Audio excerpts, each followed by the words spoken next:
So there you have it there. All testing stopped as soon as he took a plea deal. I don't know whose fingerprints that they found, but they didn't identify, because that's the first time I've come across that. Evidence of fingerprints. Unidentified fingerprints. But how do they know no one else is involved? They seem pretty quick to shut this case up. I'm not saying that he didn't do it at all. We know he done it. But did he have help?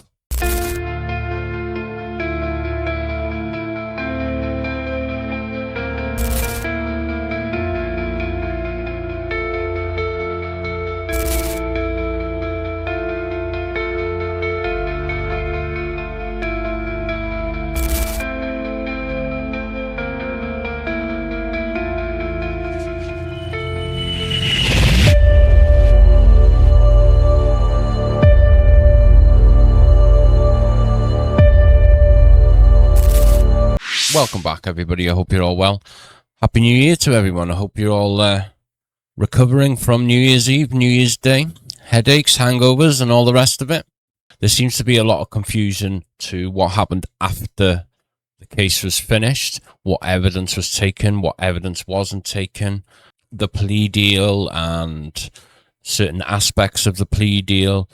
So this lady has actually travelled to Frederick Police Department, and they went there seeking some answers for some certain questions to do with all that sort of stuff. So in the comments, I see a lot of people arguing over what was done and what wasn't done, what was officially done, the police carried out. Because if you remember, there was a defence team at the house in one point, and then obviously that was called off after they had a confession. I've tracked this video down. It's True Psych Ward. I have emailed to see if I can have permission, but I've heard nothing back, and they haven't released nothing for 2 years. So if you do watch this, the owner of the video, if you could get back to me, please. And if you've got any problems with it, I'll take it down. I'm not a reaction channel, but I'm going to react to it because of copyright issues. Well, not copyright issues, fair use issues. But I do think it is important to watch this because it answers a lot of questions. And these answers are coming from straight from Frederick Police Department, so it can't be argued with. So with that being said, let's get into the video.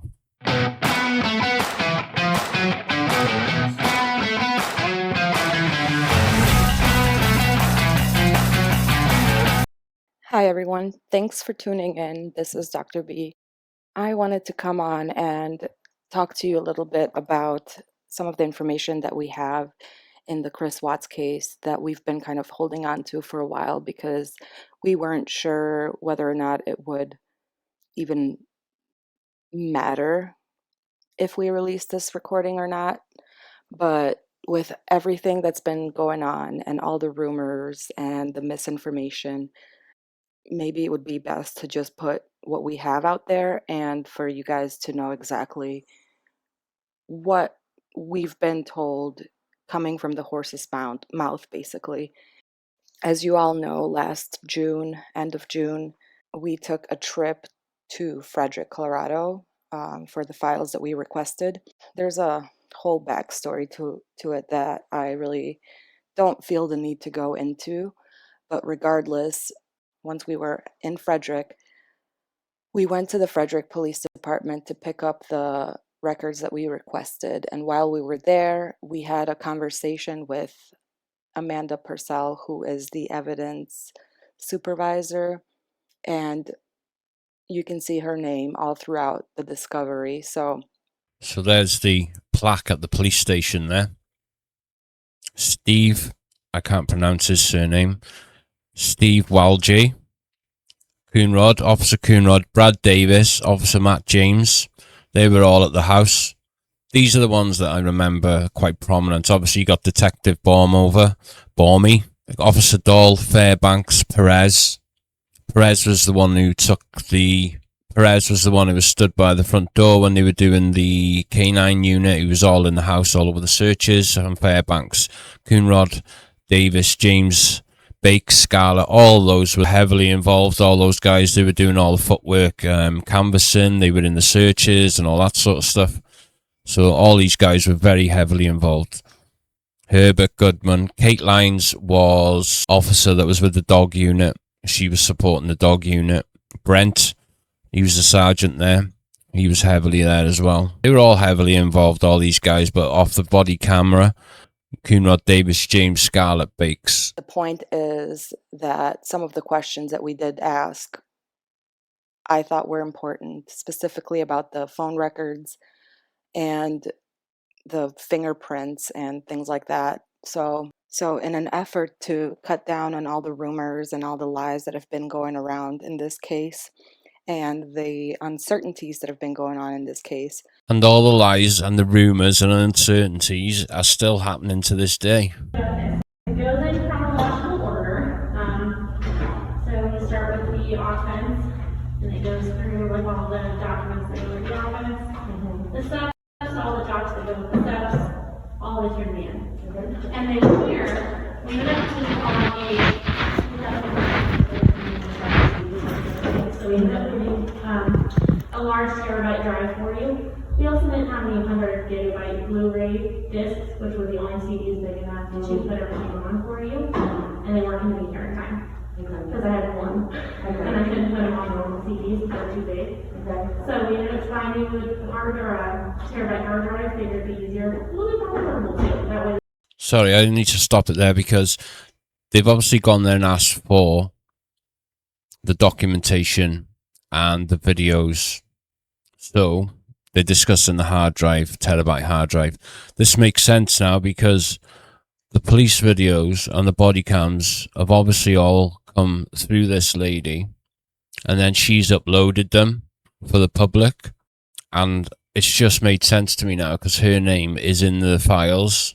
Her YouTube name is in the files of where the body cams are and the Google's drive. In the Google Drive, so that makes sense. So all the videos that you see on Google Drive are the official videos, but I wondered if she's uploaded all of them. I wondered if she took the time, because she's uploaded a hell of a lot on there. So I wonder if everything was uploaded.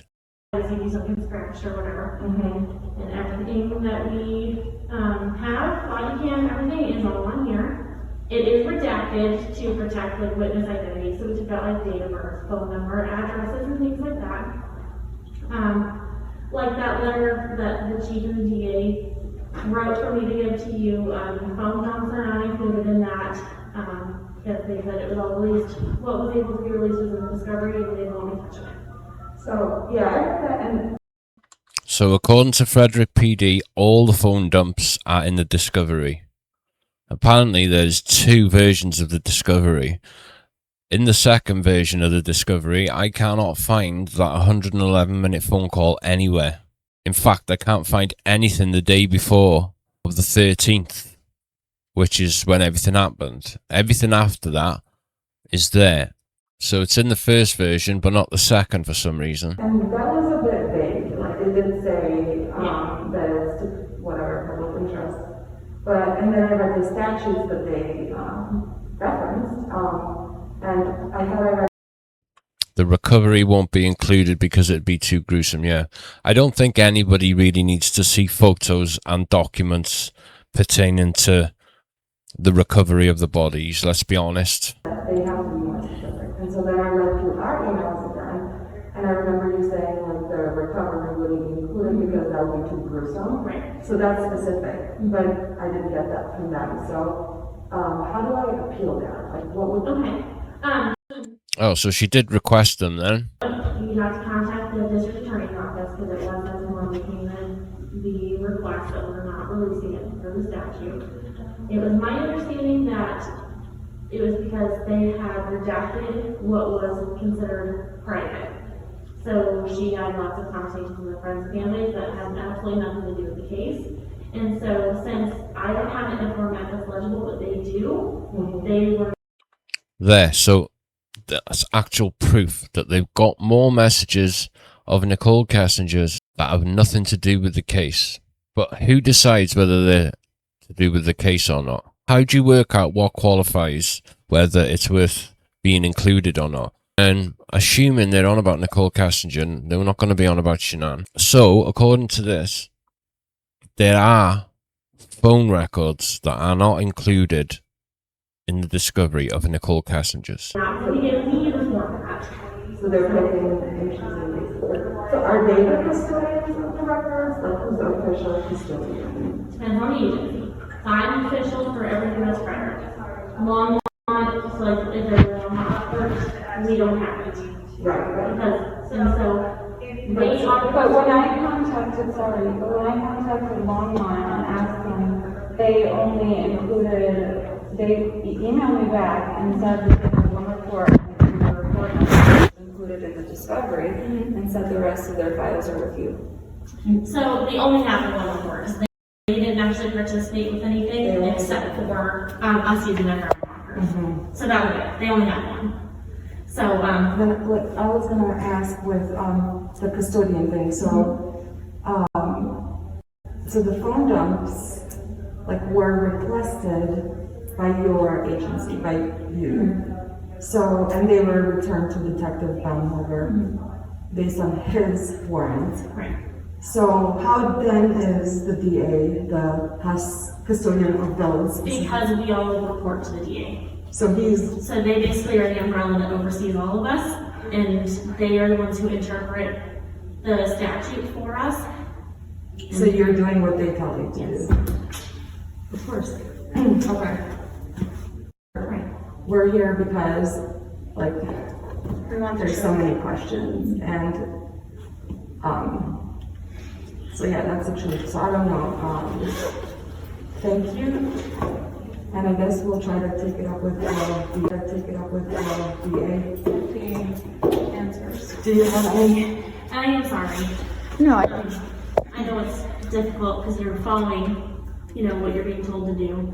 I'm bound by what I'm allowed to do. So I understand it's a frustrating situation all the way around. I mean, I was here. Obviously, you see my name. I've written reports for it. So Yeah, you're my, like, hero in here. I'm sorry. So it is frustrating all the way around. Because obviously we're all bound by what we're allowed to do, and I know that can be sometimes a giant loophole. And I do apologize that it works out that way sometimes, but everything that I was able to give you, I gave you. Okay. So, and I redacted as little as possible that would allow me to be within the statute. I give you everything that was possible to give you, that was allowed to give you. So, here, judging by that, and this is just me saying this, my opinion, the only reason you would say that is if you obviously know that these girls want more evidence, and they're allowed it. It sounds as if they should be allowed it, but she's been told that she's not allowed to give it. Otherwise, why would you put it across like that? Why would you say, oh, I've only been allowed to give you this? But that's just me speculating. I want to make that very, very clear. I'm not going to do black pages. So. Right. I appreciate that. Thank you so much. I just think it's interesting with the phone records. The phone records. With this case and with everything afterwards that happened, I just can't even imagine. Yeah. I'm so sorry. Yeah. No, I was just trying to follow everything. I didn't mean to interrupt. So, okay, so she was saying that there's some phone records that because there's friends and family on even though that's already in there. Yeah. We already know that. Yeah. We already have all the friends and family for Right. months. So the DA's office, so they gave us, how it worked is like the phone dumps, yes, they ended up returning them to us, but the agency that initiated it was actually not us. It was CBI. And so, it's kind of tricky how they're wording it. It doesn't make sense. And Yes. you see how they're saying it, like we assisted, so we Right. gave everything to the DA's office. and No, they said they give it to you. I know. So Which yeah. isn't true. They returned everything to the DA's office because they don't report to us. We're not their boss. Right. They assisted us, yes, but everything that Makes they sense. had. One department is saying they've handed documents over when they clearly haven't handed them over. And then these guys, this lady here, this Amanda, she's having to defend herself or try and defend herself when she's been lied about documents without slagging the other department off, I suppose. So she's been put in a really tricky situation. But it's clear to me that this has obviously been bone of contention at the time, and it's been designed to confuse people. And they don't want to give out documents, and it seems as if it's the DA's office that's doing it. So no wonder there's confusion around this case when you've got the DA's office trying to cause confusion with public records being released. That's the way I see it. I could be wrong. They leave the DA's office. And so how the DA's office released it is entirely up to them. We don't have it. I have another question.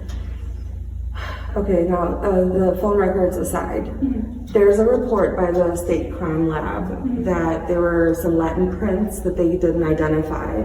So they put someone on the crime scene and just left it like hanging in the air. Would that be like the follow-up report to the prints that they took from Chris later on? That should all be in here. Perfect. Oh, that's great. Okay. So, now I don't know if it's the same report, but there is a report in here that references that they were testing, but they stopped testing because he took a plea deal. I'm obviously like looking at everything. And So they stopped testing because of the plea deal. on every light. Would they have pulled that and it's not in here? Or They don't belong to the town. They belong to Colorado Department of Transportation. So that would be something CBI maybe. Or see that. I'm not sure. Oh, yeah. I'm not sure. I don't think it was an avenue we ever went down now. That's insane. So, okay, so when Chris pled guilty, every test, all the testing The just state stopped, police like we're office. good with that. The state funding. So there you have it there. All testing stopped as soon as he took a plea deal. So that would mean all, like, requests for any camera, any video, any audio, anything, and literally anything, any evidence, fingerprints. So I don't know whose fingerprints that they found, but they didn't identify. Put in the comments if you know, because that's the first time I've come across that. Evidence of fingerprints. Unidentified fingerprints. But where? They're not going to go and pay if they took a plea deal. It's not going to go to trial. They're not going to pay for testing. But how do they know no one else is involved? They seem pretty quick to shut this case up. I'm not saying that he didn't do it at all. We know he done it. But did he have help? Yeah, so they're not going to pay, if they took a plea deal and it's not going to trial, they're not going to pay for testing. I see what you Because it's mean. not, they don't need it. Right. It's done. Exactly. Closed. So I have, And I sorry. think there's like evidence a year later, right? No. That was like something in the report that was like outrageous. That makes no sense. I mean, actually, let me ask you, because yeah, like one of I can't the remember because I know it was like. DNA would be destroyed after 120 days. That must be procedure with CBI or Colorado then, because you hear about these cold cases that have had DNA on records for 40 years or 30 years, but I suppose that's why they're unsolved, aren't they?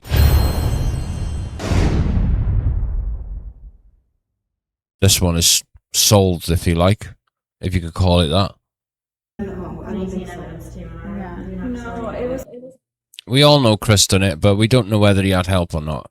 And it just seems to me as if everything was just closed and boxed off rather quick, far too quick, without looking at everything. The DAs just seem like, oh, we've got our man, that's it, forget about looking about anything else. And it's not like to start a witch hunt against Nicole Kessinger. It's just, I just don't think they looked anywhere else, even if he had help. Something at the crime lab, I think. I think it was a Yeah, at the crime lab. Because I'm not saying that he actually had help, but one thing has always confused me with this is the amount of time that he had to do everything on that one morning. If you think he's smothered 3 people, 3 innocent people, just the physicality of doing that alone, without everything else, without digging the hole, without walking up the steps, without driving out of town, right? Without driving like 60 minutes or 40 minutes to the site, without waking up at 5 o'clock in the morning. The whole picture doesn't make sense to me of the timeline of that day. None of his co-workers says that he looked dirty at all from digging that hole or out of breath. None of the interviews by witnesses and not so-called witnesses, but co-workers, none of them say that he seemed flustered or he was filthy dirty or anything like that. Yeah, you have to direct that to CBI. I don't know anything about their policy or procedure, so. It's very interesting to me, like all of this is, because it's basically in theory you could have 4 people there, and if one pleads guilty, the testing's done. No. No, that's not how it is. If there's multiple defendants, Like, if there's multiple people that they believe are guilty of the crime, just because one pleads does not mean that case goes away. Right. So since there is only one defendant, and he pled, Right, they stopped testing. They stopped testing him. So his case is done, right. and that's why all the testing for his case was done. I understand, okay. Yeah. I understand. So that was our conversation with Amanda. Obviously, the transcript, like I said, might not be super accurate, but I'm pretty sure that you. It just seems to me as if they didn't really look much further than Chris. They just took his word on. He done it alone. Not sure what the protocol is on all that. Hey ho. So I thought that would be interesting to look at. It's another part of the puzzle, as we say. I'd like to thank Destronic for sponsoring the video. Thank you to the members. Thank you to the mods. Got a lot coming up in the new year. And we've got some fresh cases as well. If you actually want me to start doing the fresh cases straight away now, put in the comments. I want to gauge how many of you want these new cases for me to move away from Watts and start these new cases. I need to gauge what the audience wants.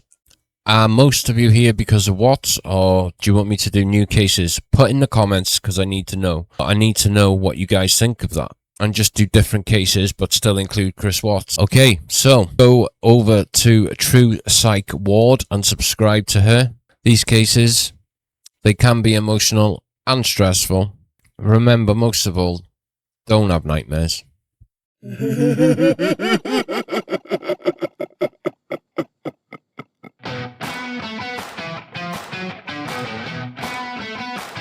Gonna go and pay for a plea deal if is having to defend herself, I suppose, without she was asking, like, because correct, so this fuck, so she was obviously asking then about all cameras and stuff like that, because I suppose all testing, Jesus Christ, come on, get it right. And it's straight from the police department. It's not via a third part. Fucking hell. Today, I want to have a look at this video. I saw this video a while ago, and I knew it existed, but I saw this video a while ago, and it took me ages to track it down. What the police cat. Fuck's sake. But I do think, like, Jesus. I do think Jesus. DNI. Okay, guys, these. Fuck's sake.